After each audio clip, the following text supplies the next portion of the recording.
So this is part A of the KhoodeelaarTV television channel, broadcast only on the internet.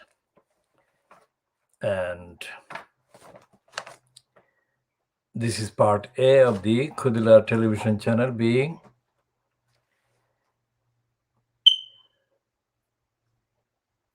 broadcast on the internet from London in the quote UK.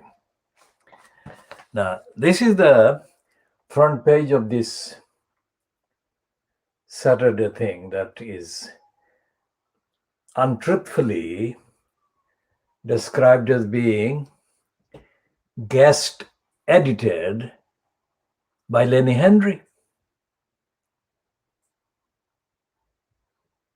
A black British culture takeover. There's a lie, complete, utter, absolute lie. Now this woman is a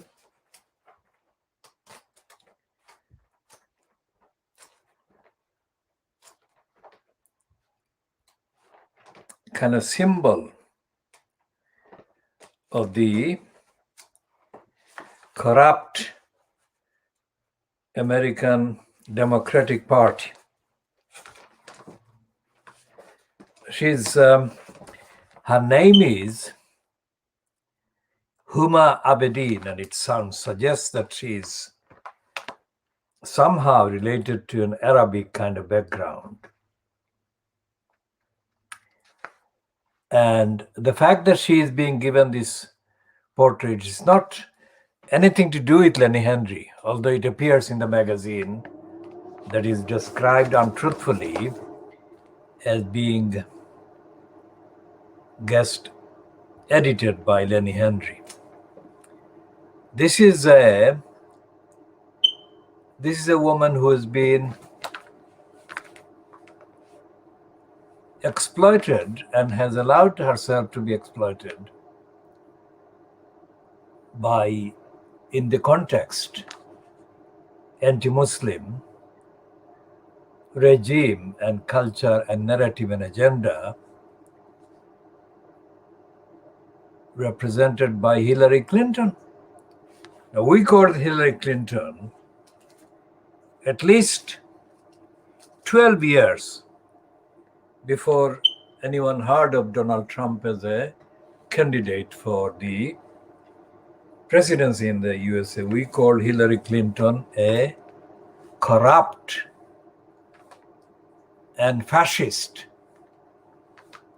self-server and a liar. At least 12 years and more than that. And Clinton, that both Clinton, Hillary and Bill Clinton, are a pair of criminals. So, a woman called Huma Abedin, very much an Arabic name, was married to the crook, Anthony Weiner. And she apparently, according to this statement,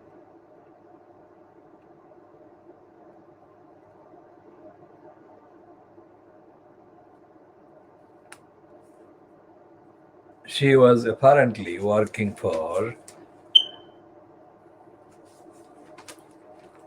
Hillary Clinton for 25 years. And there is nothing in her statements, because the statements have been published online on The Guardian for days before this. And Hadley Freeman is a racist herself. So the fact that she is called Huma Abedin and is traceable to the Middle East, to the Arab kind of nomenclature, makes no difference to the fact that she is part of the corruption, capitalist, racist, imperialist corruption And she's being given this plug, of course, on the front page of the printed Guardian today. We shall talk more about Huma Abedin in due course, but and also about Black British culture. It's a complete lie. This is not Black British culture at all. When the Guardian celebrates Black British culture, there is something wrong. The Guardian is racist from the beginning. And in the context of the war on Muslims and the crusade, the Guardian is anti-Muslim as well.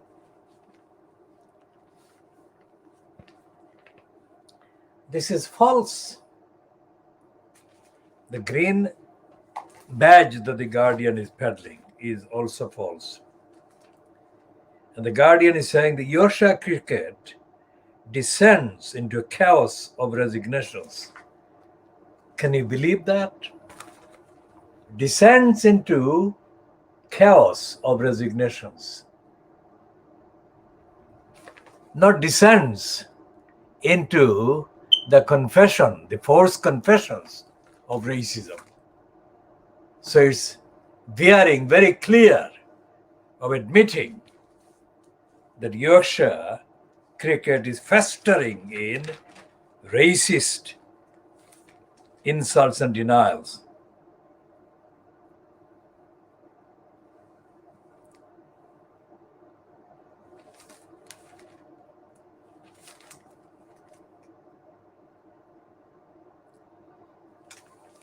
And not only that, this the Guardian denial of racism, the racist Guardians denial of racism continues in this piece, this heading.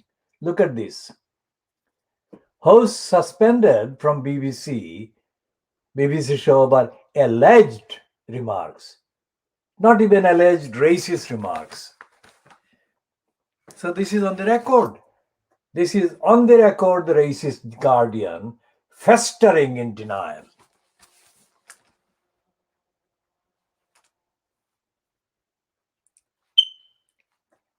And then not only that, the so-called explainer there,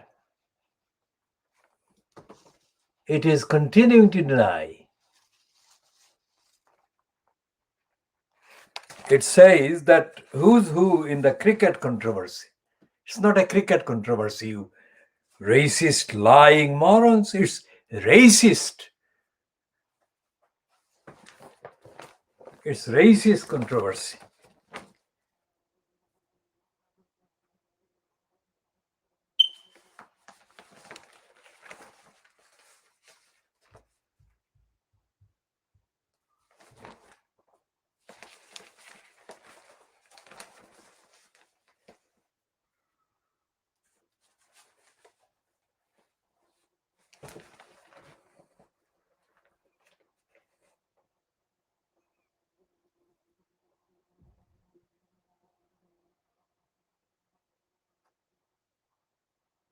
And everywhere, throughout the whole piece, the whole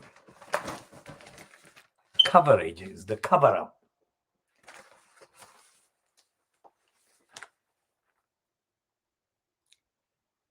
Look at this. No mention of racism. And this is about racism, supposedly about racism. And the Guardian is in denial. It's not using racism at all.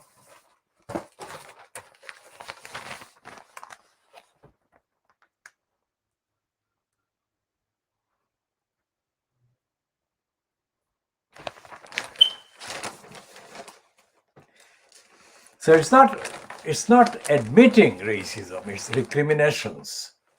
It's not racism itself, it's recriminations about racism.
Okay, the pornographer, Dirty Desmond, according to the report in The Guardian today in the page,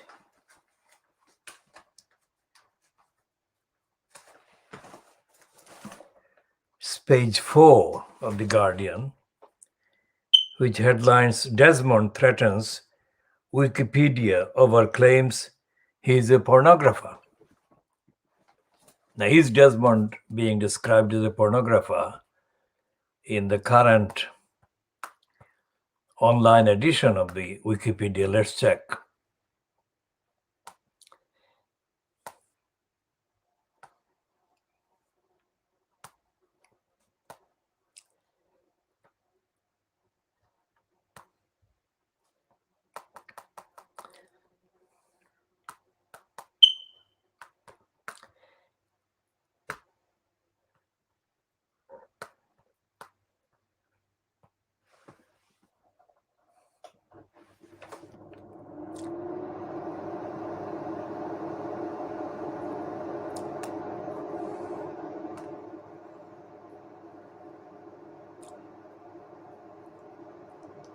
So he's been in the summary, he's being called former pornographer. And the pornography is still there. In 1982, Northern and Shell began to publish the UK edition of Penthouse, although the licensing deal ended in the 1990s. The company soon began to publish a range of pornographic magazines, itself including Asian Babes, Reader's Wives, and Barely Legal, numbering 45 such titles in all when they were eventually sold. During the 1980s, Desmond ran a premium rate phone sex company until 1988, when he sold the business after British Telecom raised concerns about the content. So therefore, he is being described as a pornographer. And it is impossible that he can remove this description,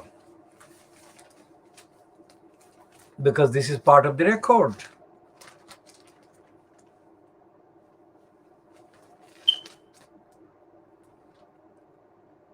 So Desmond is being described there at the bottom of the piece in The Guardian on page 4. And The Guardian is being dishonest here. And the piece bylined to Jim Watterson, Guardian's media editor, is misleading about Tower Hamlets. Because it says last year there were claims Desmond inappropriately lobbied the community secretary Robert Jenrick at a Tory fundraiser to approve a redevelopment in Canary Wharf, London. That's a lie. It's not inappropriate at all. It was completely brazen criminality. Desmond donated thousands of pounds to the Conservatives, and directly as a result of the bribery, he was given the go-ahead by Robert Jenrick over the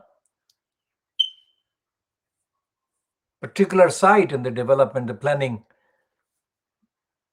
consent that was refused by the local council, Tower Hamlets, was actually overturned, and Desmond was given the consent by the crook, Robert Jenrick, who is out of office now. And the Tower Hamlets Council itself was corrupt, because the history of Tower Hamlets Council, the record, the list of Tower Hamlets Council's initial refusals of planning consent shows that the Tower Hamlets Council corruptly uses its own locus or its own role as a local council about planning consent. It uses the locus brazenly to bargain for contributions by the applicants, so-called the community kind of contribution, which is itself corrupt and is a token sum, because no matter how often that happens, the sum that is contributed by the applicant in the second or third kind of attempt at getting planning consent is never disclosed to the public and is never actually accounted for by the local Tower Hamlets Corrupt Council itself. So what we are looking at in The Guardian today at page 4 about Richard Desmond is itself, the piece itself by Jim Watterson itself is corrupt, misleading and untruthful, and is covering up Desmond's own corrupt deal and behavior in bribing the Conservatives via Robert Jenrick, who was in post at the time as the so-called community secretary, whose department had the remit on local councils. So the Guardian is lying about the liar Desmond, about the liar Desmond bribing the liar Jenrick, and the whole thing is a series of lies and serial lying. So when we say that the Khoodeelaar television channel program is world exclusive, carries out world exclusive diagnosis of Fleet Street, that is the kind of thing that we do diagnose. And as we have demonstrated, that is absolutely truthful diagnosis. And we are diagnosing the Guardian's lying and denying of the racism by Yorkshire cricket. And this racist, Michael Vaughan, is being described by Sean Ingle, chief sports reporter. Michael Vaughan has been stood down from BBC 5 Live's Tough Hours and Vaughan cricket show on Monday after two cricketers said they heard the former England captain, that is Michael Vaughan, make racist comments while playing for Yorkshire in 2009. The decision came after Vaughan, who has worked as an expert summarizer and analyst on Test Match Special for 12 years, was accused of telling three players of Asian descent that there were too many of you lot.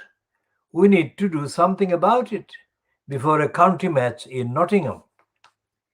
It's understood that the temporary suspension is to allow senior managers at the BBC more time to investigate the allegations against Vaughan, who has worked at the corporation since 2009, and it could yet be extended. Vaughan did not respond to a request from The Guardian for comment, but in his Daily Telegraph column on Thursday, where he first revealed that he had been implicated in a report into Azim Rafiq's allegations of institutional racism at the county, he said he completely and categorically denied using those words. Now, anyone who knows about the BBC, Fleet Street, cricket, any institution, any individual in positions of institutional kind of platforms, for example,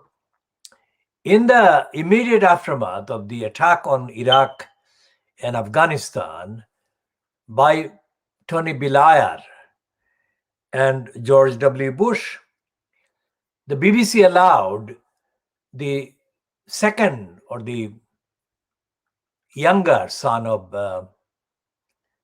Richard Dimbleby, Jonathan Dimbleby, to say on the BBC radio that he was quite happy and confidently going ahead to incite people to racism, racist hatred, That was an incitement aimed specifically at Muslims because of the Afghan and Iraq kind of adventure.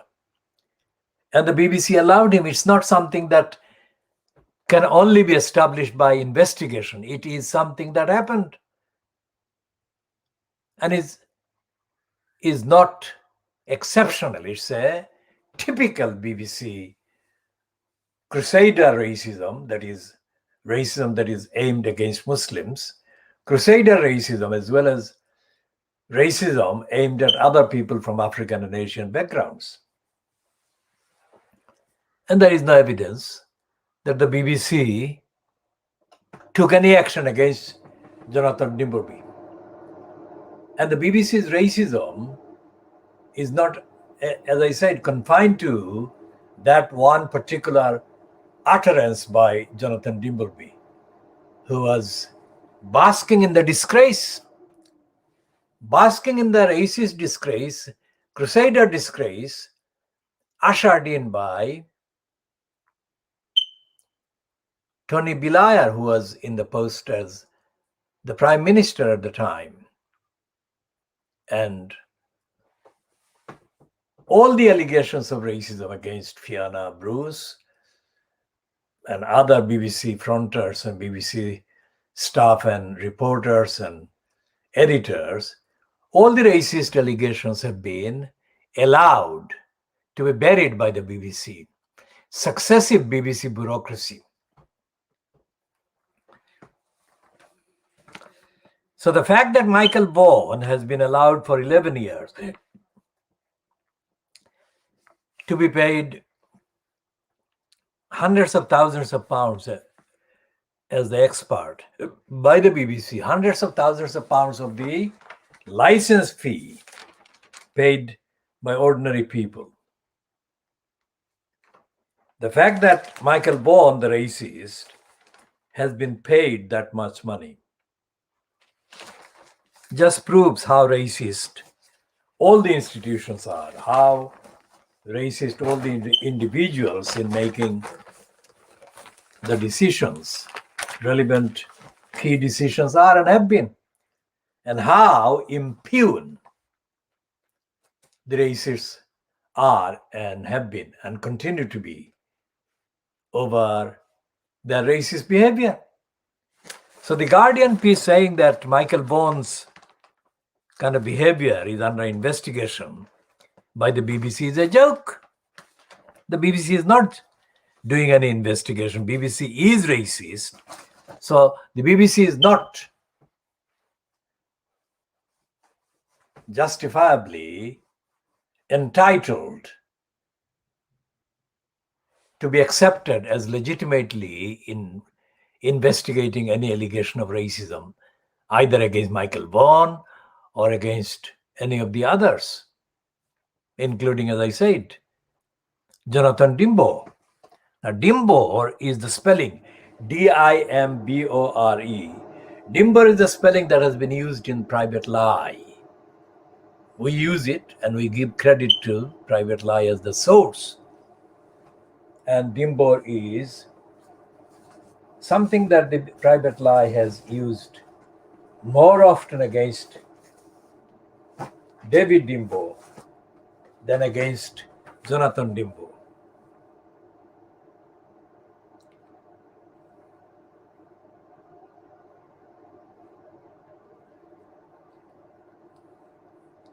Now here is the magazine, the Daily Mail magazine about racism. The Daily Mail magazine, the Weekend magazine, and it's in the front page, the cover is about Alex Scott, and you can see that there is the summary of the piece about her: racism, trolling, abuse, etc. So it says racism, trolling, abuse so bad she went into therapy.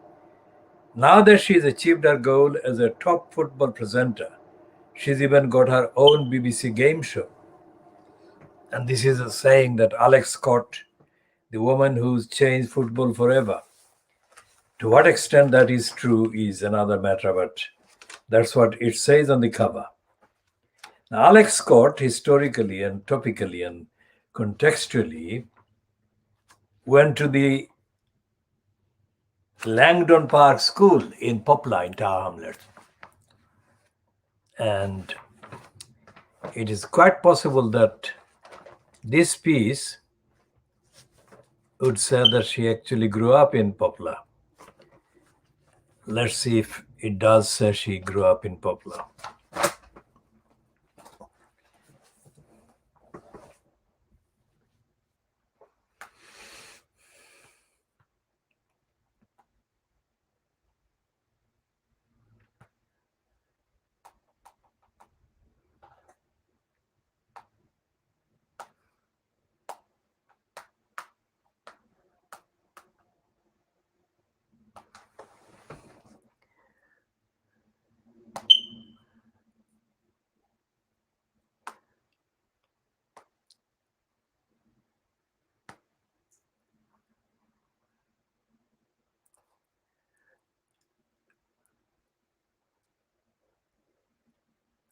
Well, the entry on Alex Scott says that she was born on the 14th of October 1984, making her age 37, and London, England. It doesn't mention Poplar, but let's check more. The early life says that she was born in Poplar, East London, to an English mother and Northern Irish, English and Lithuanian Jewish heritage, and a Jamaican father. During the filming of the BBC's Who Do You Think You Are in 2021, she discovered that her maternal great-grandfather was a Jew who opposed fascism in East London, and that her fourth great-grandfather, a black man,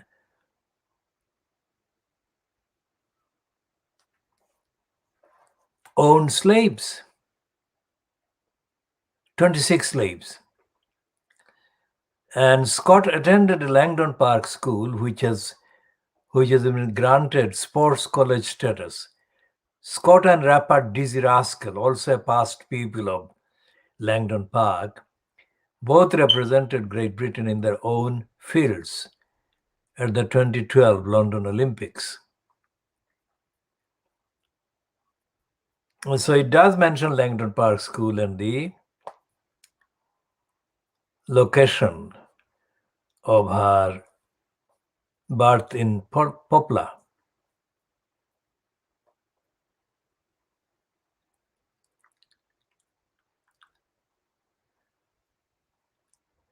Now, it says here that in 2011, Scott founded the Alex Scott Academy in partnership with Kingston College and Puma for female footballers aged 16 to 19. Now, Puma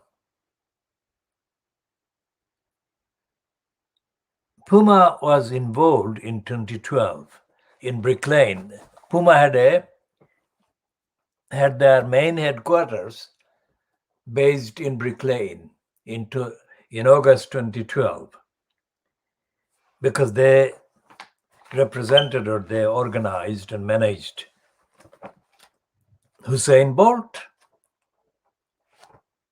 And so therefore, this connection with Puma, which is with Tower Hamlets, these connections are worth noting. Now, Puma employed a number of racists, anti-Asian people during the operation from their Brick Lane headquarters in 2012. So when Alex Scott talks about racism, she doesn't talk about racism aimed against Asian people. And nor is Lenny Henry's guest editing of the Guardian's Saturday magazine,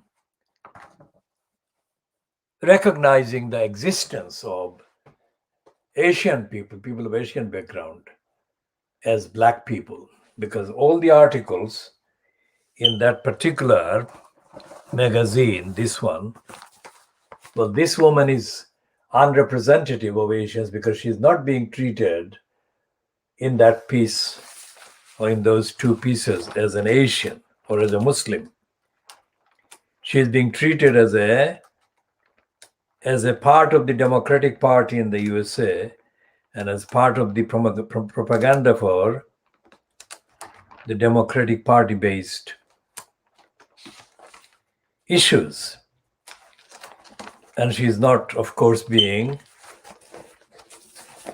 exhibited there as an opponent of racism, because these are the topics: power, sex, shame, not racism.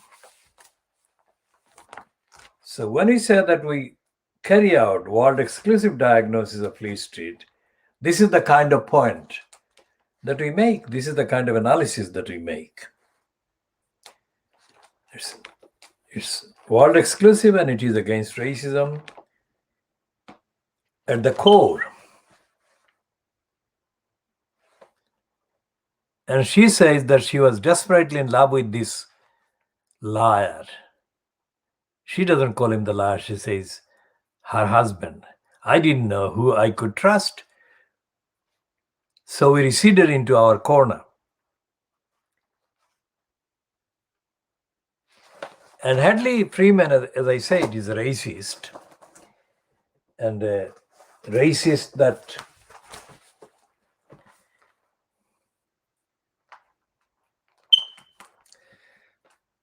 has been given platform because she is racist. And there is no one, no Muslim woman. Huma Abedin is a high profile because of her connection as a member of the Clinton entourage. She is not being given the platform because of her role at all against racism in America. Now, ironically, the racist Yorkshire cricket on the BBC's Michael Vaughan suspension is being described as an event that has connection with racism. Unlike the Guardian, the Daily Mail is being more direct.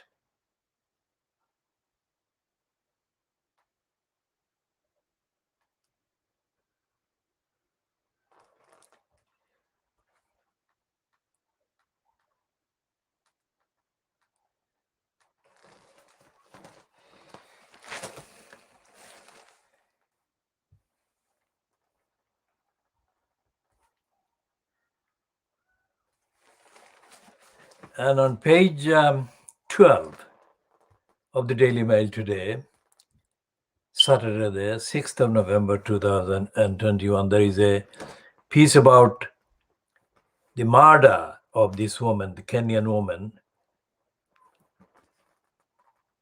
Agnes Wanjiru. She is being described as aged 21. And it says, after explosive claims that British soldier, it doesn't say British soldier, it just says soldier. And it says, after explosive claims that British soldier admitted crime, witness sparks inquiry 9 years on. British detectives have quizzed UK troops about the death of a Kenyan woman dumped in a septic tank near a British Army training base 9 years ago. Royal Military Police are also probing claims that senior British Army officers failed to act on the suggestion that squaddies were involved in her murder and effectively covered up alleged wrongdoing. Now, too many alleged, that is the whole culture of Fleet Street. Even when they say that UK police probe Kenya mom's murder, in the contents in the main copy, they undermine the allegation, that undermine the fact of the murder by inserting too many allegations, too many insertions of the term alleged.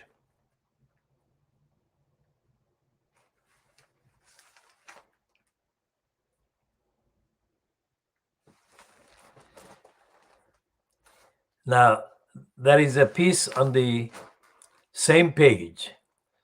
Meghan Markle is invited to dinner with all 24 female senators in the USA. Meghan Markle has been invited to attend a dinner with all the women senators in the US after she used her royal title to lobby for paid parental leave. The 40-year-old has faced criticism after cold calling US politicians on their private phones and introducing herself as Meghan, the Duchess of Sussex.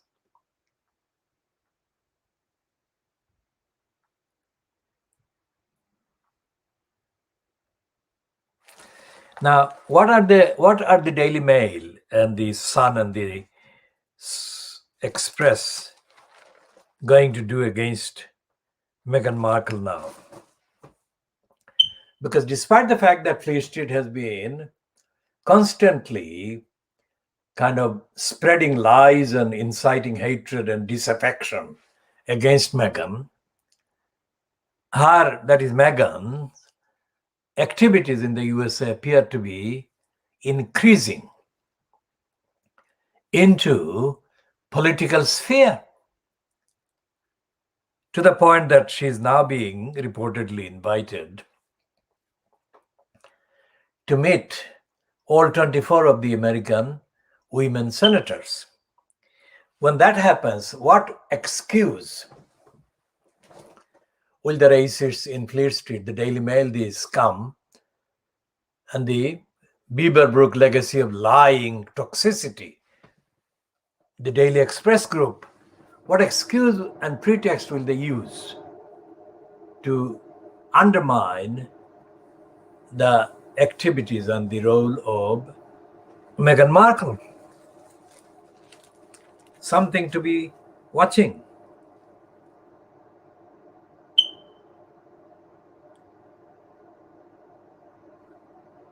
And there is a piece today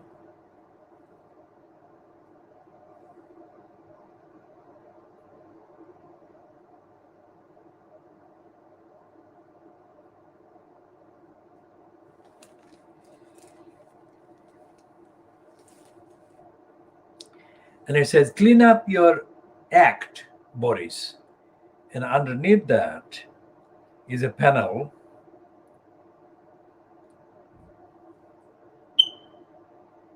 and that contains various opinion polls findings. And it's under the heading, "Public's Verdict on Tories, Out of Touch and Corrupt." That is today, that is the current one. As Owen Paterson corruption row rages, voters say this government is mired in worst sleaze for decades. It's not worst sleaze for the last 11 years, it's worst sleaze for decades, which is a significant statement that the conservatives come supporting Boris Johnson, corrupt Boris Johnson supporting Daily Mail admits.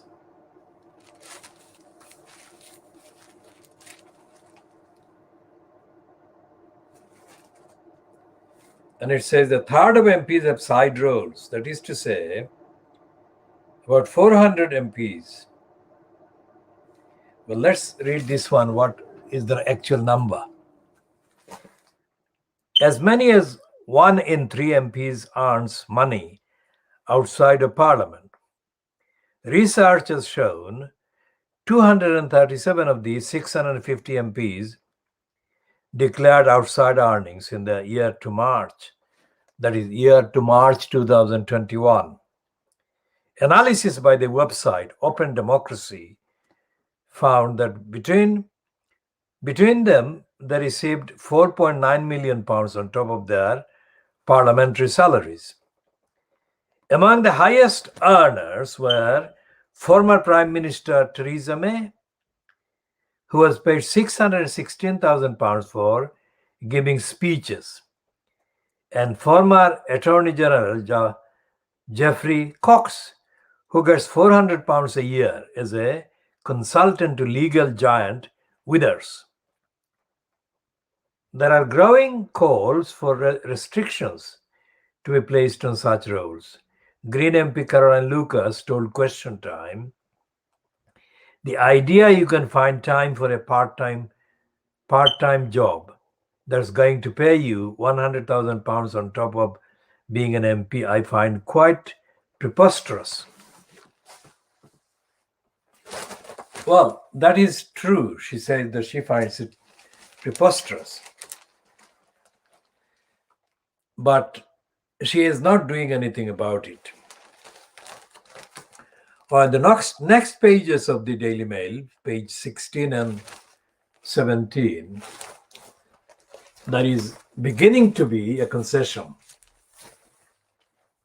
Beginning to be a concession by the Daily Mail, which is the supporter, the rock of support on which the crooked SCUM, conservative SCUM, stand. The Daily Mail is the one that actually supports the conservative SCUM more than the Dirty Digger Murdoch SCUM.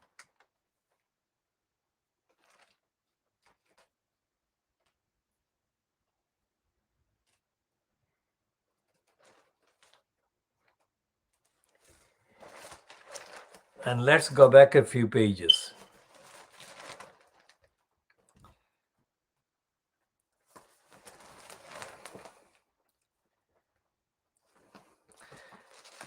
And let's read this piece about Kenya a bit more.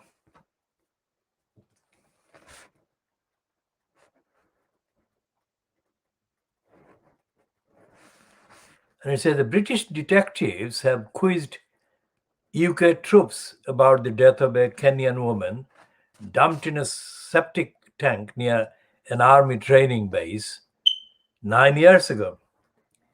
Royal Military Police are also probing, that is investigating, claims that senior officers failed to act on the suggestion that squaddies were involved in her murder. And effectively, the senior officers covered up the alleged wrongdoing. That's where I last kind of stopped. Alleged. The Royal Military Police investigation was triggered by an approach to officers in Lancashire, thought to have been made by a soldier who claims to be a witness. Agnes Wanjiru, 21, was last seen alive with British troops at a hotel in Nanyuki, Kenya, in March 2012. Her mutilated body was found 3 months later. What does that remind of? That reminds of the burnt body of Sarah Everard, who was kidnapped, raped, murdered, and mutilated by Wayne Couzens, a quote serving Metropolitan Policeman, currently serving. Well, he has been kind of decommissioned, if you like, after the confession and after the conviction and the sentencing. But he was serving, and he abused his position as a police person to misstate his role, what he was doing, when he stopped Sarah Everard. She never was seen alive since he caught her. She was walking home, and that's it. He found her, and he did indescribable things to her. Now that's something that happened in London this year. So the murder, the rape and the murder of Agnes 9 years ago would have been, in terms of fact, would have been treated as warranting no concern at all when her abusers raped her and murdered her and mutilated her body. Who was it that boasted about British values? The last one incumbent in the post of quote prime minister, who talked too much about British values, was of course Gordon Brown.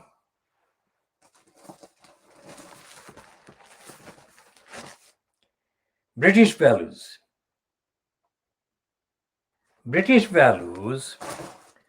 that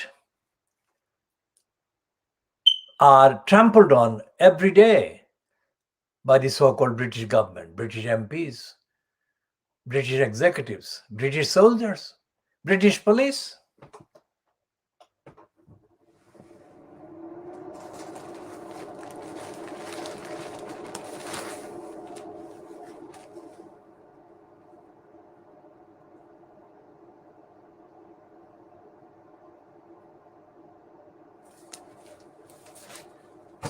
Now, without reading the whole thing, there is a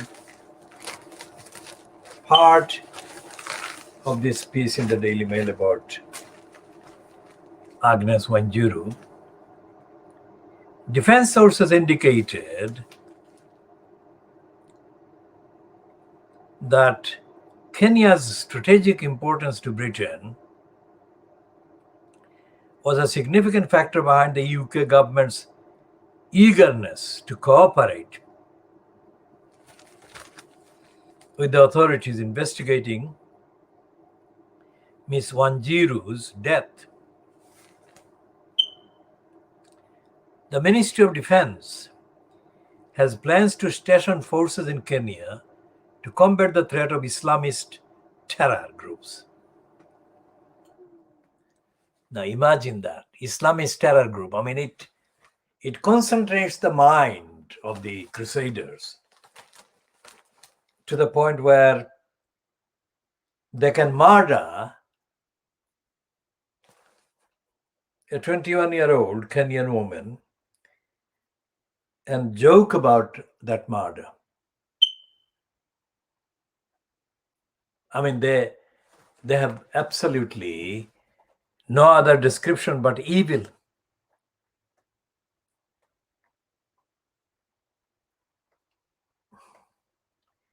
So reading that again, the Ministry of Defense has plans to station forces in Kenya to combat the threat of Islamist terror groups, as well as the growing Chinese and Russian military presences in East Africa. Members of the Duke of Lancaster's regiment have previously faced legal scrutiny over the killing of an Iraqi receptionist in 2003. Baha Musa, 26, from Basra, was beaten to death while in the custody of troops from what was then the Queen's Lancashire Regiment. It was never proved who inflicted the fatal injuries. While 6 defendants were acquitted at the court-martial, a 7th pleaded guilty to inhumane treatment of Mr. Musa. The corporal was sentenced to a year in jail. Can you imagine? They tortured him and they murdered him, and only one of them was sentenced to 1 year in jail. That is the kind of indication, the symptom of the racist criminality that dominates the UK's relations with so many countries in Asia and Africa, and so many people in Asia and Africa. And there is no evidence that the utterer of British values, Gordon the Racist Brown, has ever taken a position against the imperialist massacre, murder, rape,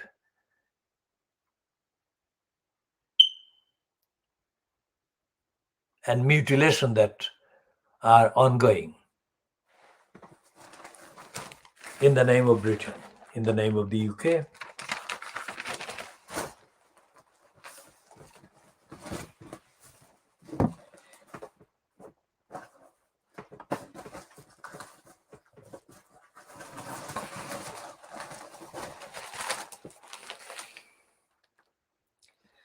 Is that exceptional? No, because there has been an employee in a series of hospitals who has been committing rapes of dead bodies kept in the morgues in Britain. Rapes of women's dead bodies. This is one of his victims, whose dead body this criminal defiled and violated. And that's the statement of her mother.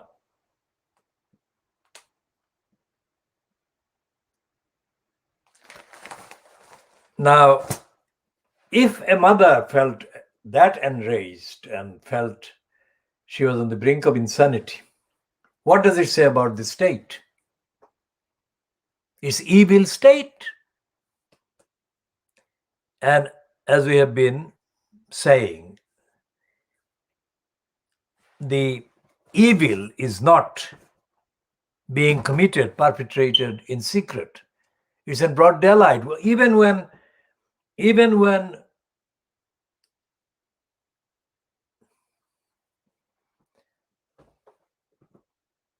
mass murders were perpetrated by a doctor of mainly elderly patients, nothing has been done to change the culture, to change the blank absence of accountability.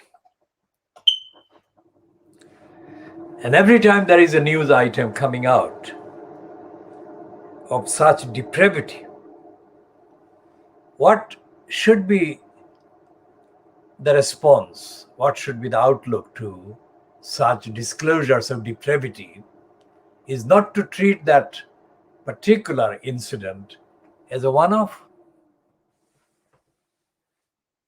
It's a culture. For example, when David Cameron was called Dodgy Dave when he was Prime Minister or incumbent in the position of Prime Minister, when David Cameron was called Dodgy Dave by Dennis Skinner, who was an MP at the time, MP for Bolsover in the north of England, the response from the House of Commons was not to let that stand as a statement. There was instant political punishment inflicted on Dennis Skinner by the Speaker at the time, John Barker, who expelled him from the House of Commons. Now, looking back, that looks like a punishment that Barker should be punished for inflicting on Skinner, because Cameron has since been exposed as a serial criminal liar and far worse in his behavior than the word dodgy represents or denotes.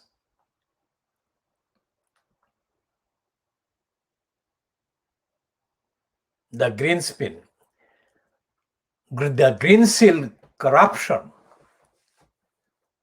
involving the Australian criminal Greensill and involving lobbying, criminal lobbying by David Cameron, involving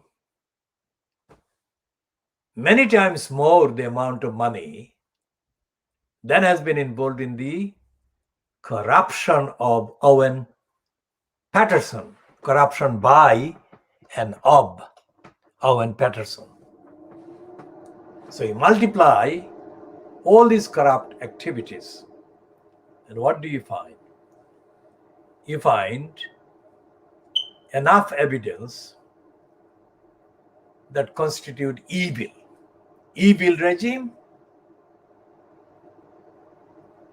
Its evil is not just personally removed from Boris Johnson personally. The evil is present in the personal behavior of Boris Johnson himself. Johnson's own biological father and his biological sister repeatedly backed him on separate occasions after it was disclosed that Boris Johnson had incited hatred against Muslim women wearing the particular headgear. Both Rachel Johnson and Johnson's father, Boris Johnson's father, Stanley Johnson, used the identical phrase, and they both said, separately published, but they both said the same identical thing, which is that in condemning the Muslim women, Boris Johnson had not gone far enough. That is what they said. So it's not like Boris Johnson being personally, exceptionally hateful. Two members of his family, his own father and his own sister, incited him to be more hateful against Muslim women.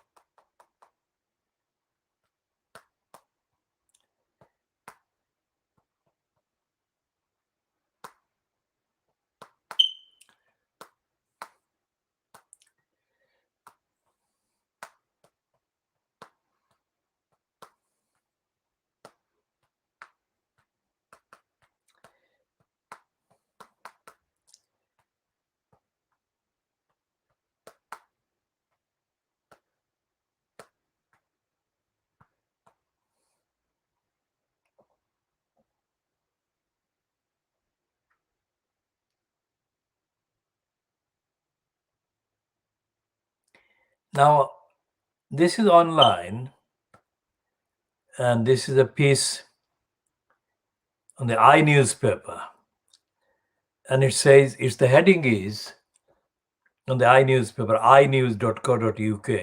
Rachel Johnson tells Good Morning Britain her brother Boris's comments didn't go far enough,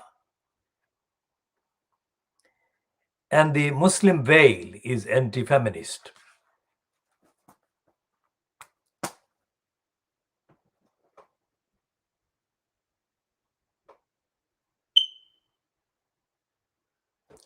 Now that is the evil that Boris Johnson is backed by in his own evil behavior.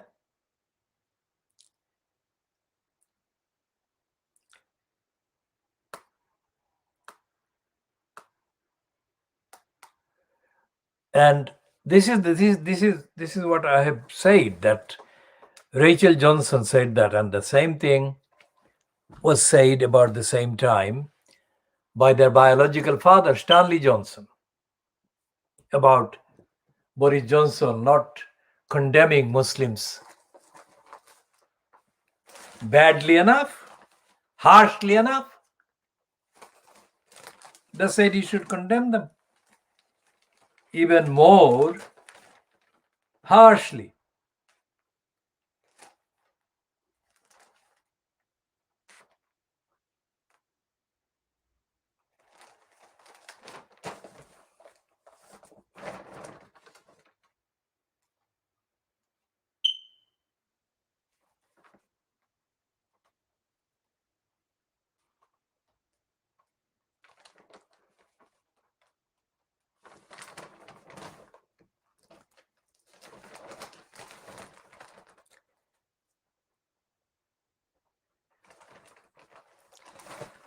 And this is the kind of atmosphere, the culture. Both Rachel Johnson and her father, Stanley Johnson, committed breaches of the code against inciting hatred. And neither of them was prosecuted. And nobody in the Fleet Street or in the media wanted them to be prosecuted or to be held to account. So if that happens against women, let's say women, Muslim women, let's call them women, not referring to them by their faith or their kind of particular ethnicity, whatever. If women are targeted for hatred by Boris Johnson, who was either, at the time, either a leading member of the Conservative Party or a leading or potentially leading member of Parliament, even before he became the incumbent as leader of the Conservative Party, and by definition, since 2019, the leader of the government. If that was happening, and nobody in Fleet Street, nobody in the media, in Parliament, speaking out against that kind of hateful criminal incitement against women, then what happened in the mind, although he has not given a description, what happened in the mind of Wayne Couzens against Sarah Everard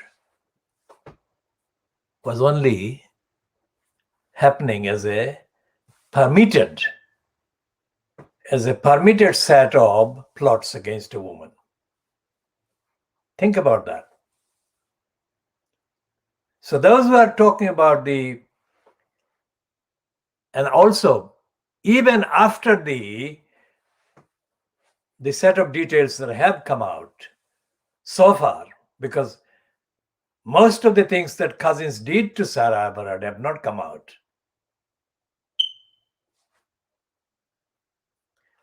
But even the amount of information, the evil defiling of her by Couzens are bad enough, evil enough. And yet, after all these evil things coming out, Johnson has not withdrawn.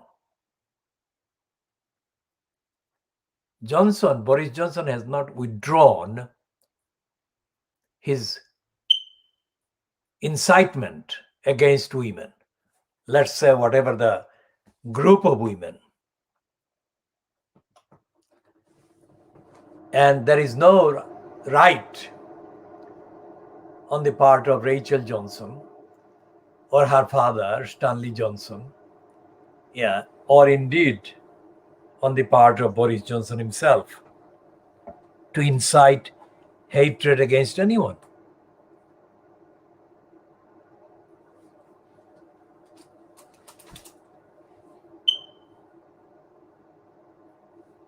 And yet he did.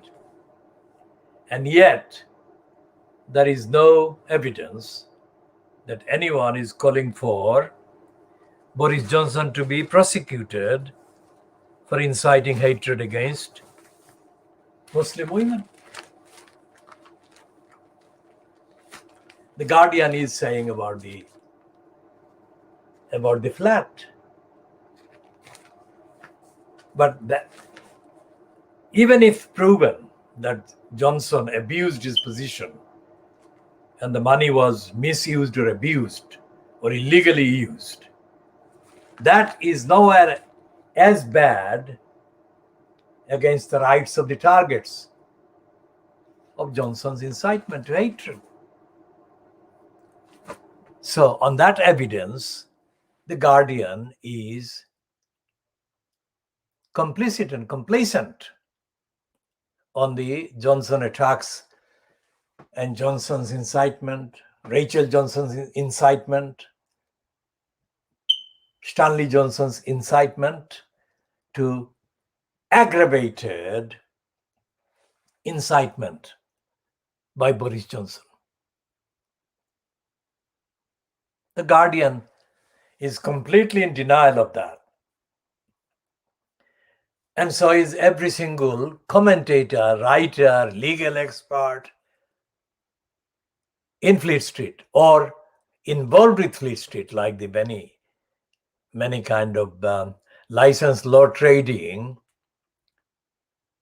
businesses that apparently are on hire by the Fleet Street papers and Fleet Street outlets. There is nothing also in the behavior, in the statements of the so-called Equalities and Human Rights Commission. And there is no comment whatsoever in defense of the targets of Johnson's anti-Muslim, anti-women incitement. None whatsoever. So the various displays of honoring Sabina Nessa, a Muslim young person in her late 20s who was murdered in southeast London, the various non-Muslim women that have actually attended the various vigils, that is the question. They are not talking about attacks on Muslim women. Of course, no details have been published so far that I can access about linking Sabina Nessa's murder to any motivation in terms of her faith or in terms of her appearance, whatever. That has not been established to a point where I can access them. So I'm not linking Sabina Nessa's own murder to any anti-Muslim kind of particular motivation.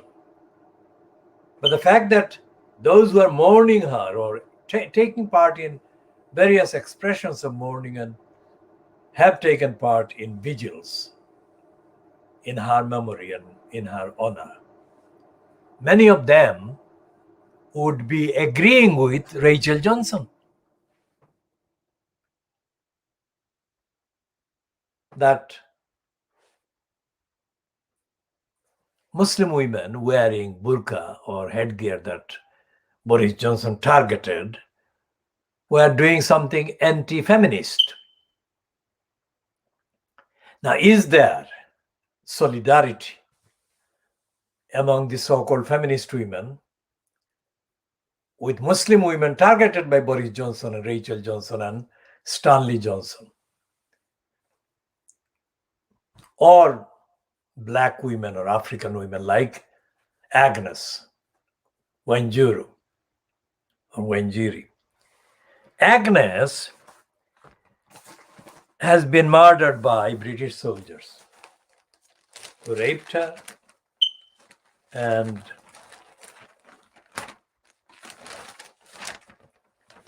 disfigured her body.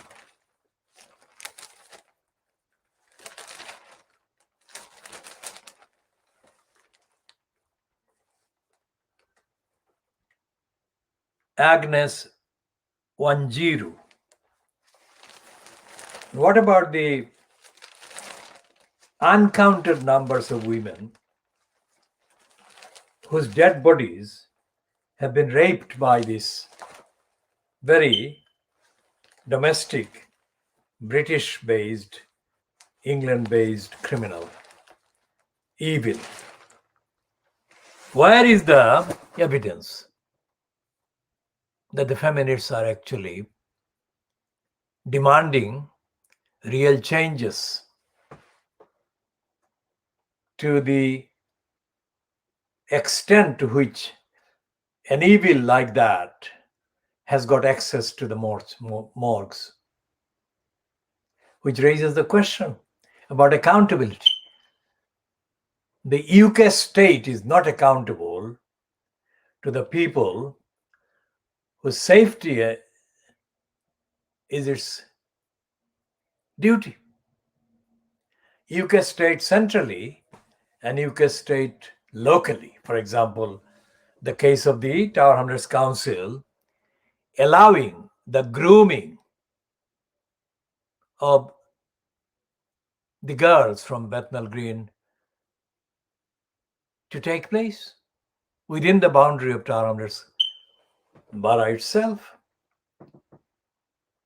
And the fact that these girls were groomed, that is brainwashed, misled over a period of time before they were reportedly found to have left the UK and entered Syria. As we speak, on Saturday, the 6th of November 2021, does anyone know how many children, how many vulnerable people, vulnerable children, vulnerable men, women, are being abused at this time in various institutions, various locations, and outside various locations, for example, out in the community, where the local councils should be vigilant and actively vigilant in safeguarding duties, in delivering, discharging safeguarding duties and protecting these people. There is no mention of this question that I'm posing in any of the Fleet Street papers today, and it is never done.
Now, this is just shifting back to the current heading, which is based on the latest behavior, corrupt behavior by Johnson to defend Owen Paterson. And this is the I newspaper, which is saying Tory MPs turn on Johnson. Well, this at this time is a premature heading. It's not them turning on Johnson. What is happening is that most MPs, the Conservatives, whom Angela Rayner correctly called SCUM, are thinking about their own re-election. And that's what is happening. It's not about turning on Johnson. Why? Because as a congenital liar, Johnson has been known, well known, to all these MPs over his dishonesty and his corruption. And they have not been at all opposing him or having any expressions of lack of confidence. They have given him overwhelming support. So this is a completely false heading. Tory MPs turning on Johnson. Let's see what is underneath. Demands for Chief Whip to be fired over this week's sleaze fiasco in Parliament, but allies of Mark Spencer claim that he is being made into convenient scapegoat. Now, this is not against Johnson. Remember, this is the first line, the first paragraph underneath this heading. Tory MPs turn on Johnson. And they are not talking about Johnson in the first line or first paragraph. The second paragraph in the summary is anger is mounting among Conservative MPs over the Prime Minister's role in botched plot to save Owen Paterson and tear up Britain's anti-corruption rules. This is not being described. This is not a paragraph that is consistent about corruption. Because if it is botched plot, then it's not corrupt. It's blotched. It's botched. So in the same paragraph, they're using both concept of corruption and botched. That cannot be right. Labour MP who chairs Tenders Committee calls on Jacob Rees-Mogg to resign. Again, it's not against Johnson. First public opinion poll since outcry shows the Tory lead cut to a single point. Again, it's not against Johnson. It's a total and utter disaster, Conservative MP tells I newspaper. This is the one. While one member of the government adds, Downing Street has managed to upset absolutely everyone. It's not turning on Johnson. So when we say that the world exclusive diagnosis of Fleet Street, that is what we mean. They can't even get their headings and their contents right. And the reason is the Fleet Street is still complicit and is colluding with Johnson and is refusing to tell the truth about Johnson, the liar, the crook.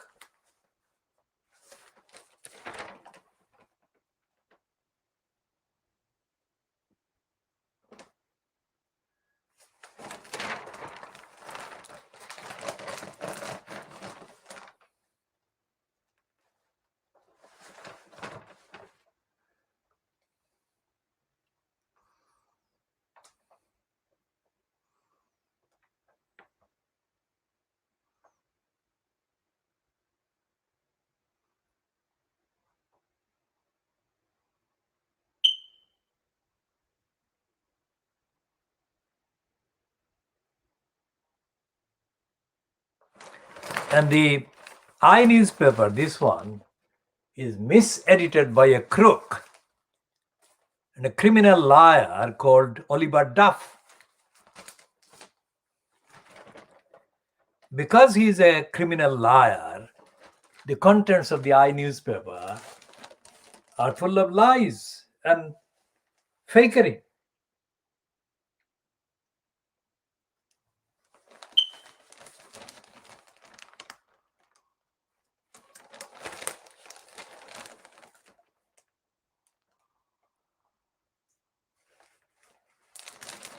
And it's not the corruption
and this heading is also misleading.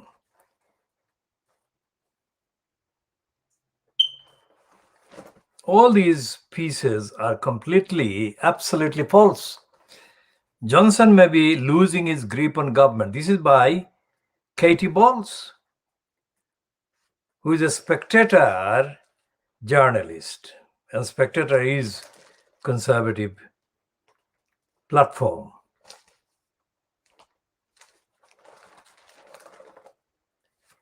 And there is a piece by Ian Dunt with a comment, and its heading, Rees-Mogg's history-beating display of duplicity. This is not about Rees-Mogg only. It's about Johnson. Johnson is the leading criminal in the cabal that he fronts. So they are all these so-called critical pieces are really colluding with Johnson.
And there is a piece by the anti-Muslim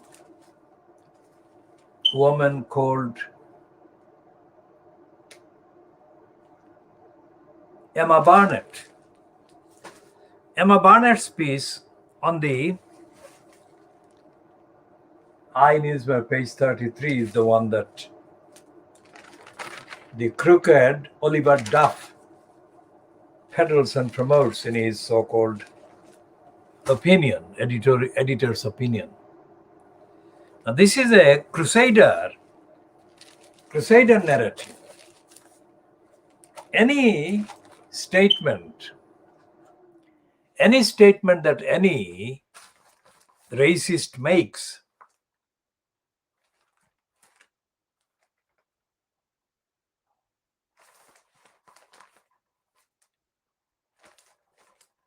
about the plight of the women in Afghanistan or the plight of the women in any Muslim country has to be treated as a racist attack, as an anti-Muslim crusader attack. And that's what Emma Barnett does.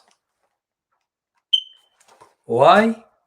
Because women, either in Afghanistan or in any other country, could not exist without man as well.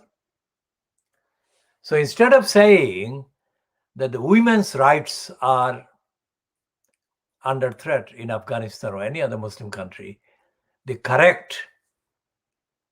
objective, correct statement should be the human rights in those countries, objectively defined. The needs of these people, men and women, human needs, and children,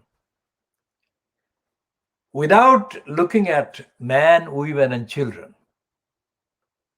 Any statement that anyone in the West makes about women is, on the facts, a lie and should not be accepted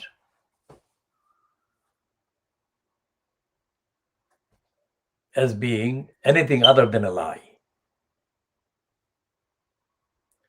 So Fleet Street does this every single time.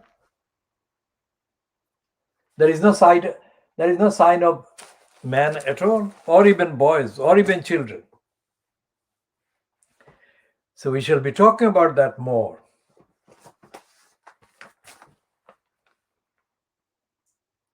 Now, how is this justified? How is this justified, this stupidity on the front page of the dirty Digger Murdoch scum? Is that the subject that is relevant to the plight of all the victims of lies and corruption, criminality, rape, murder, whatever? Or is that in any way relevant to protecting any part of the environment? Most certainly not.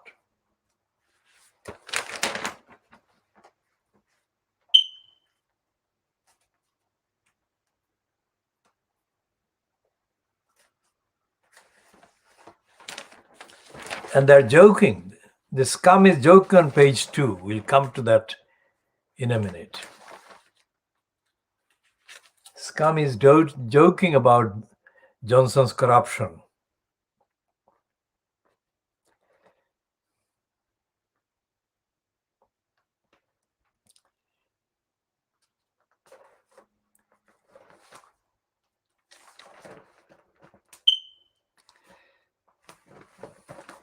How is this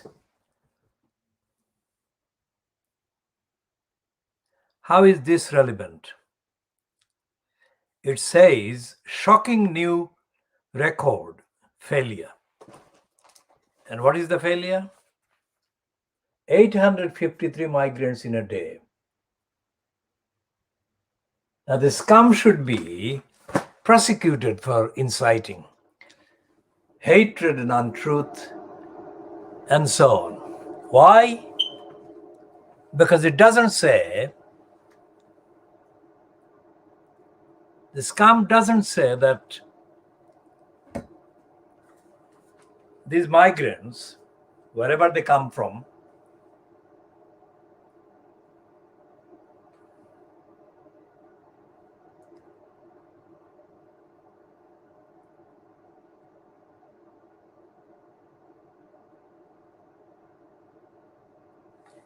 so it's a it says 853 migrants in a day. Okay? But it's not running the headline about how many migrants trying to cross the channel are drowning.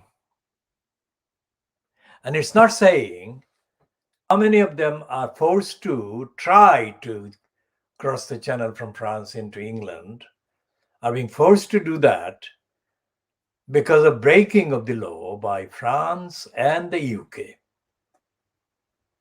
and breaking of the obligations by France and the UK. So when we do the diagnosis of Fleet Street in this way, there is a question about the role of the unions to which many of the journalists responsible for these lies belong to. They belong to the National Union of Journalists in significantly more numbers than to other unions, but they do have unions. So what are the unions doing? And there is no sign in any of these pieces of any statement, any position taken for complying with the international obligations to make asylum seekers and refugees safe on the part of every country that is a signatory, including the United Kingdom, including France. And there is no sign in any of this hateful coverage, incitement against the migrants, of any role played by any of the countries in Africa or Asia. Think about that. None of the countries from Africa or Asia from which these people, the migrants, originate,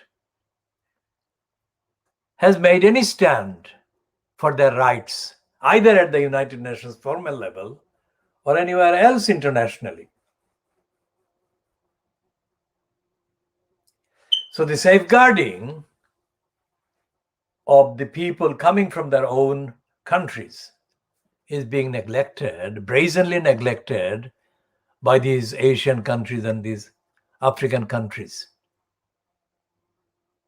And there is no mention in the papers, in the media, operating in those countries either, for the rights, for the needs, for the safety and the humanity of these people that are drowning in the channel between France and England,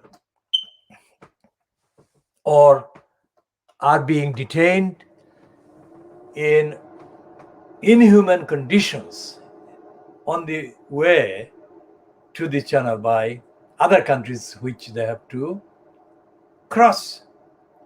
So all the European Union member countries are guilty of violating their duties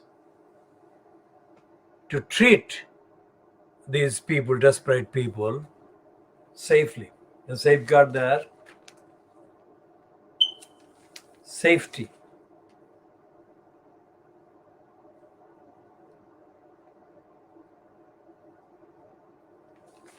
And the SCUM is having a go at France for letting these people cross the dangerous waters, is hypocritically echoes the wife of the racist Elphick, the woman Elphick, who is the current MP in one of the coastal constituencies, is making racist incitements of hatred against the migrants, even when she says that too many of them are dying, drowning. And there is no sign in the Guardian or in the Daily Mirror or on the BBC about any concern about any of the avoidable deaths that are occurring, that are being allowed to take place. There is no concern in the Guardian about the violations of so many treaties and declarations and charters that actually, and conventions, including the refugee conventions, that the UK is violating every day. No statement from the politically murdered Labour Party or its politically imbecile leadership.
Now, this is the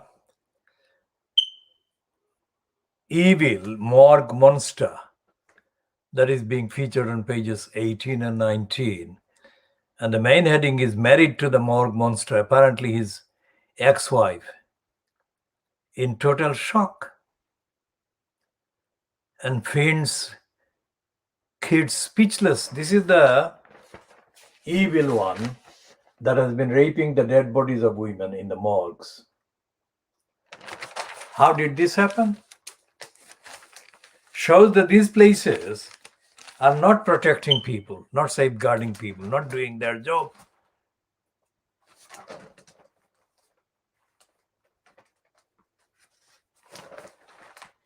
And extrapolate that, and you can see that so much violation of rights taking place in every part of the state in the UK. So when Johnson is described as having botched his plot to protect Owen Paterson, that is not only factually untrue and incorrect and misleading. What Johnson has been caught trying to do caught meaning as being admitted by Fleet Street, which has been actually promoting him, is the tip of the iceberg. And what this criminal, evil one, doing the evil things in the morgues to the dead bodies of women.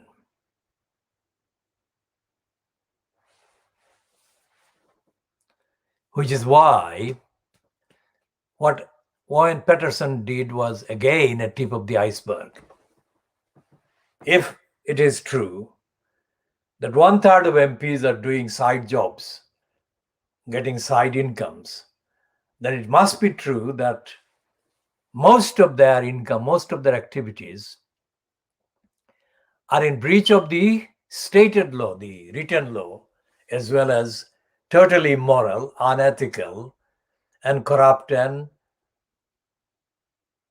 is being perpetrated by disregarding the duties owed by the institutions to individuals whose lives are, whose safety and lives and livelihood are threatened, undermined, and under attacks. And Fleet Street doesn't. There is nothing in Fleet Street, even when it appears to be covering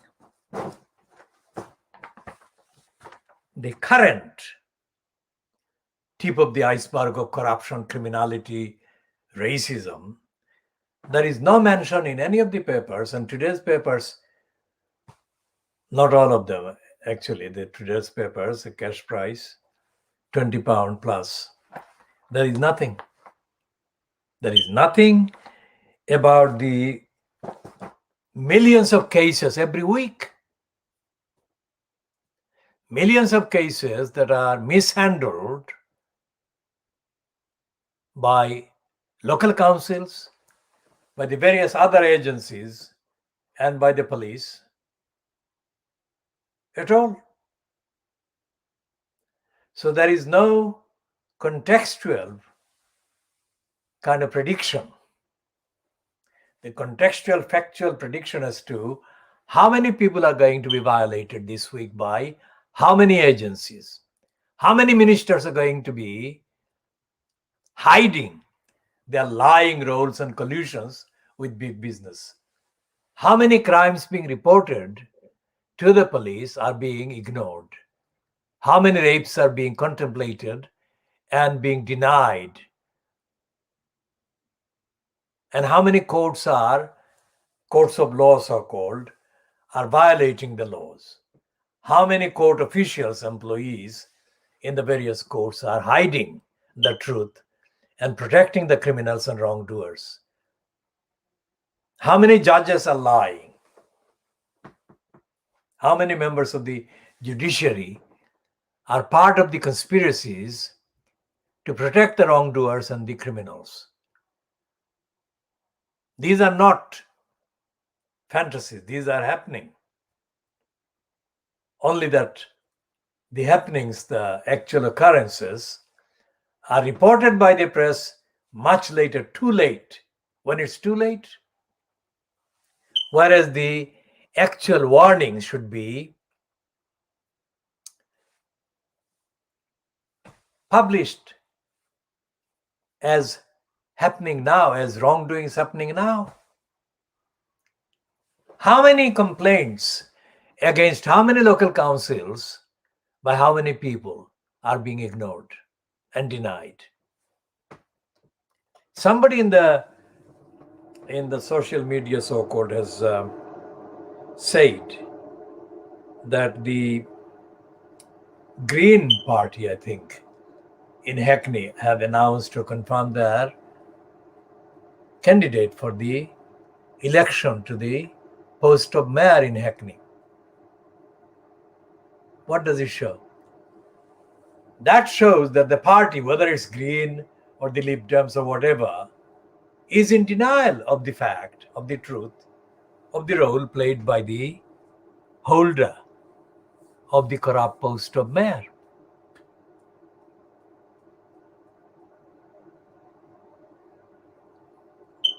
Both the Huffington Post, which is related to the piece promoting Rukhsana Fiaz in Newham by Paul Waugh, and the Guardian's corrupt kind of writer who runs his own blog now, they promoted Rukhsana Fiaz in 2018 in Newham. And Rukhsana Fiaz was promoted, wrongly promoted, negligently promoted, untruthfully kind of promoted as being serious about scrapping the corrupt elected post of mayor. Anyone who knew Newham, anyone who knew any local council, anyone who knew any councillor in London would never let that propaganda take place to promote Rukhsana Fiaz. Because Fiaz was promoted as saying that she would actually hold a vote on the future of the post of elected mayor. That was a spin. Fiaz spun that with the help of her crooked advisors, one of whom was in Lewisham, a crook. And there is no sign in Newham Council whatsoever that any councillor or any member of the Labour Party in Newham is remotely concerned about democracy, about accountability, and most certainly not about ending corruption by Rukhsana Fiaz and her elected mayor corrupt post of elected mayor. So that's the case. That's the case in Newham. That's the case in Tower Hamlets, where the crook John Biggs is in position, and the identical behavior by the crooked Labour Party members and Labour Party councillors took place in May, both in Newham and in Tower Hamlets, where they went through the ritual and they said that they were giving the chance for the voters to take part in the referendum about whether there should be an elected mayor post or not. It was a ritual. It was a corrupt ritual because the elected councillors in both Newham and Tower Hamlets are elected to a corrupt role themselves as corrupt followers of the crooked holder of the crooked post of crooked elected mayor, which is the crooked John Biggs. And the same applies to Newham. Same applies to Hackney. The same applies to Lewisham. So if we put together a population of Lewisham, Newham, Tower Hamlets, and Hackney, it's a significant part of the population of London. And there is no sign anywhere, either in Fleet Street or in the local so-called papers or the local so-called media, of even any concern about the behavior of the elected mayor, let alone any report, any publication about the behavior of the mayor, wrongdoing behavior of the mayor in any of the boroughs. And the Labour Party is completely silent, complicit. And the rest of the electorate, the majority of the people in the borough, are experiencing whatever lies are being perpetrated by the council and the councillors and the mayor, but they are not getting the acknowledgement. They are not getting the reports in the local paper, so-called. And most certainly not in the centrally published so-called Fleet Street. Centrally meaning Fleet Street as the papers that are supposedly covering all the issues that affect the whole population in the UK. That's not happening. And there is no activity against corruption for accountability by any of the trade unions whatsoever. So anyone who says that Boris Johnson was guilty of corruption, they don't even say that. They say he's guilty of botched attempt to protect Owen Paterson. Anyone who says that is lying. And the Times is saying on its front page today, Saturday the 6th of November 2021, it's saying nothing about Boris Johnson's corruption. And it's talking about misogynists. Now, misogynists is an important thing, but the Times is not being honest and it's not being accurate, nor is the suggestion about police phone being the target of investigation because of the likelihood that many of the police are sexists and targeting women for rape and other things. And the front page of the Times has got a picture of Michael Vaughan, who is captioned as a former England captain has been dropped from the BBC radio programme amid the racism scandal engulfing Yorkshire cricket. A second Asian player said he heard Vaughan, who denies the claims, make a racist comment. Now, this is not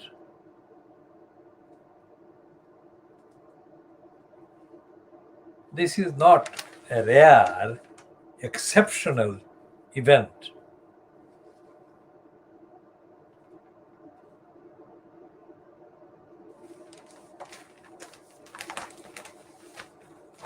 We'll come to the accountability to which the police should be held later. The page 5 of the Times today, Saturday the 6th of November 2021 says, Michael Vaughan taken off air by BBC in race row.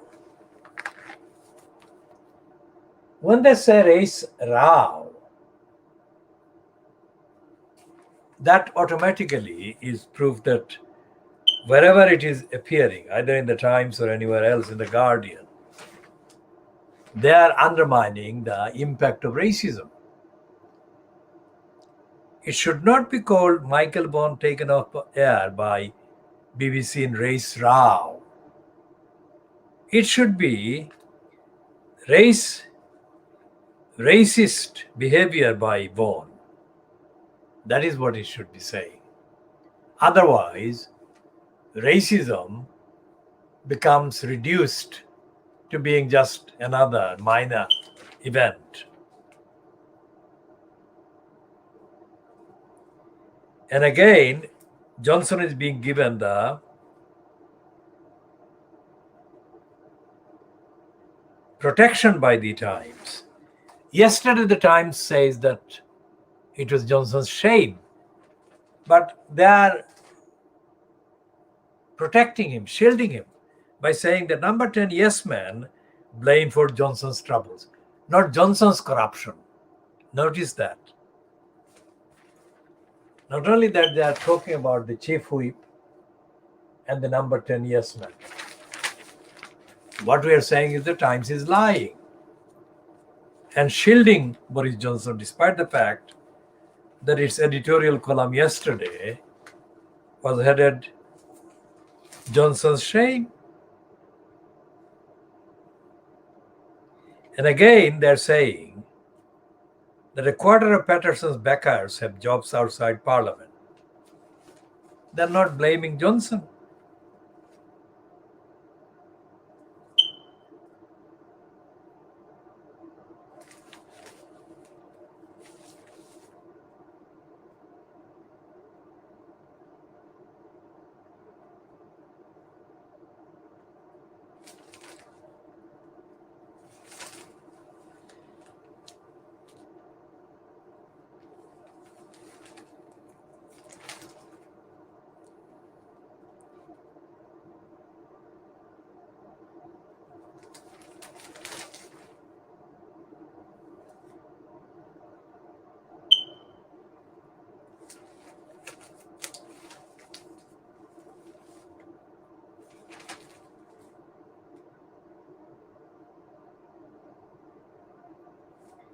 Now here is a two-page spread of a heading, pages 22 and 23 of the Times, which says Sandhurst is in the dark ages.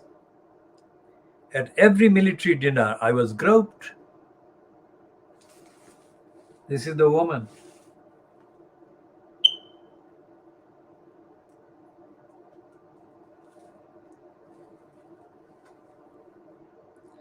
Veterans say that society's views on race and sex have changed, leaving army leaders and their troops painfully out of step.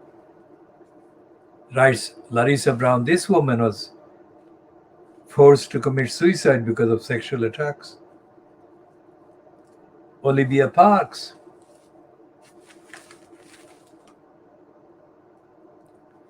So what we are saying today will be said later by the Fleet Street, much later, too late. For example, the Fleet Street is a lie media. And it says here on page 27 of the Times, I won't get justice, says rape claim student. Of course you won't.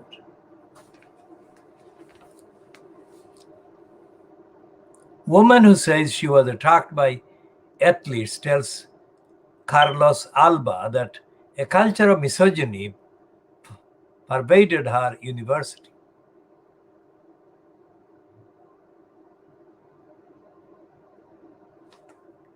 Isabel regarded entering Oxford Brookes University a year after leaving school as a life-changing event that would set her on the road to success. It seemed a perfect fit after growing up in the city. Within months, however, her life changed in a way that 3 years and a suicide attempt later denies her peace of mind.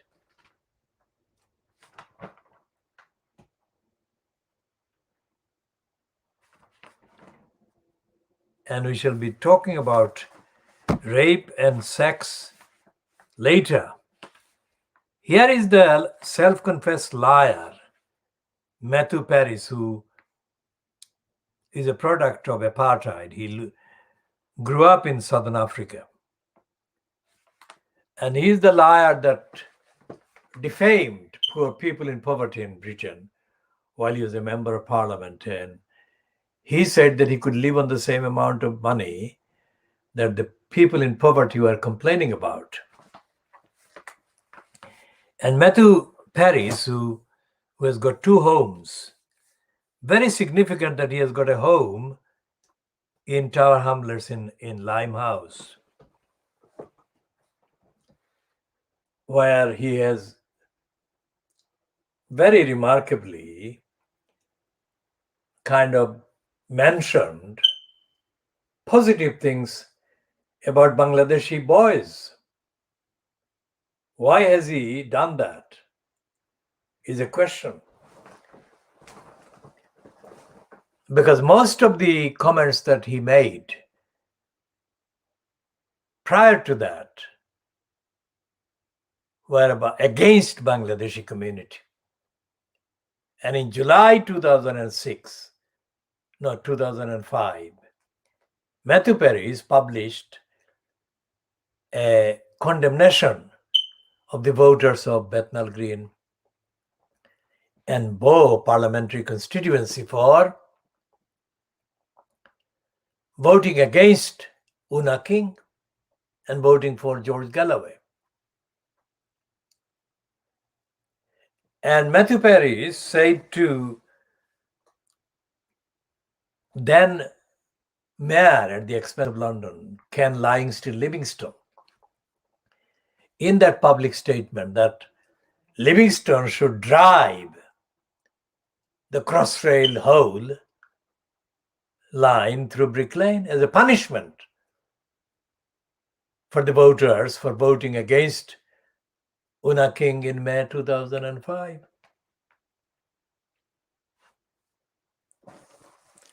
We just said that contextually as a reference. So today's Times, which is Saturday the 6th of November 2021, the heading in the comment that Matthew Paris has on the Times reads, "Is Johnson loyal friend or moral vacuum?"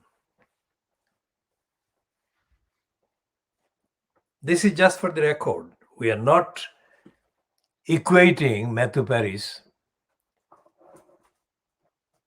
as a moral content.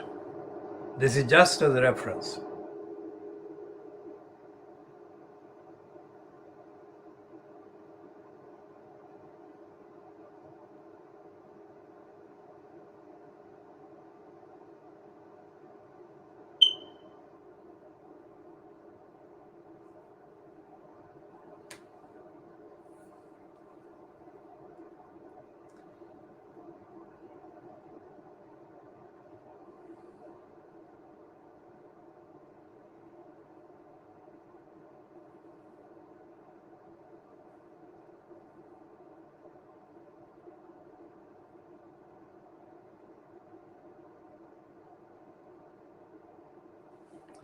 So the last paragraph in this column by Matthew Paris about Johnson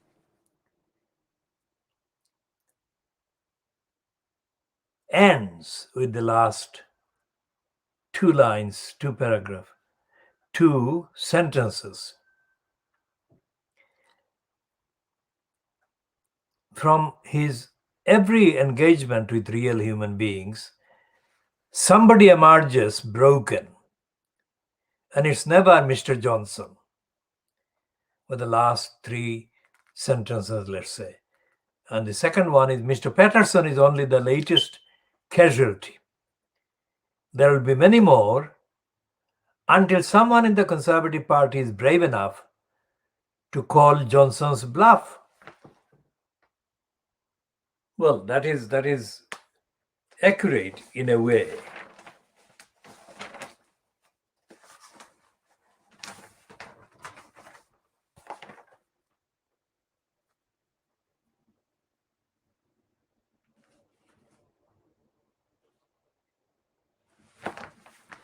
And there is an apology, that is to say, there is an excuse made for those Metropolitan Police persons who shared pictures of a double murder scene, disgrace the force, but are part of a creeping tech trend.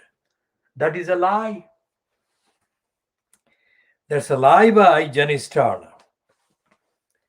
Because regardless of the technology that they used, it was their mind which was full of absolute evil that led them go to whatever technology they used to share the images of the two victims of crime, the two sisters.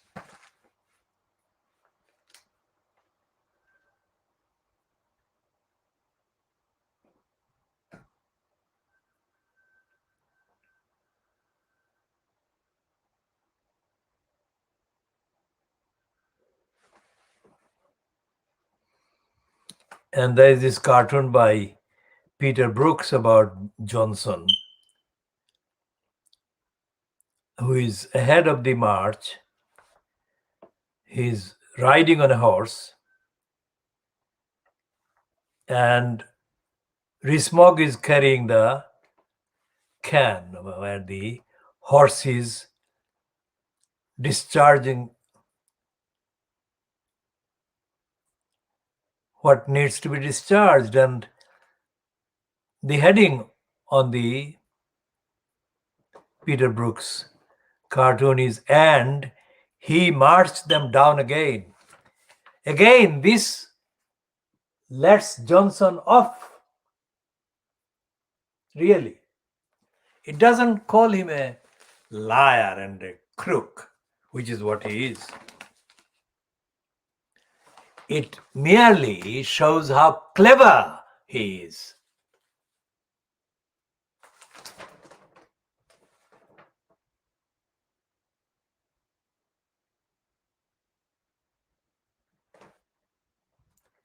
And the editorial, there are 3 editorials in the Times today,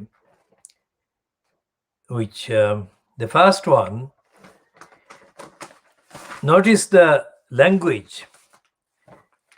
It says, Yorkshire County Cricket Club deserves a spell in the wilderness until it embraces the changes necessary to tackle racism. You never, ever tackle racism. Because if you tackle racism, you are a racist and you are colluding with racism. Racism needs to be ended, not tackled.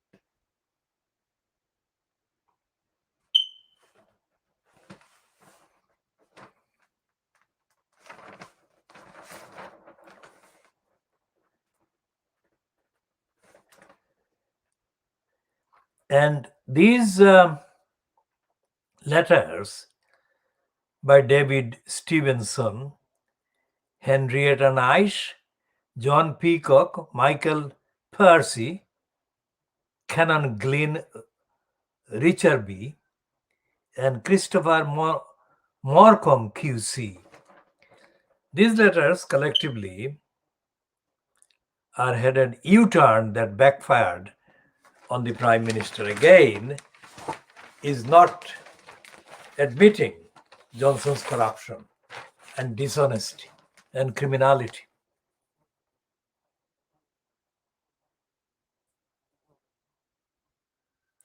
And the first letter, again, is not about the wrongs that Johnson has done. It's other people. It says, the first paragraph says, your editorial, Johnson's Shame, 5 November, rightly focuses on the individuals primarily responsible for the demeaning decision to link the Owen Paterson case with a clumsy ploy to change the rules.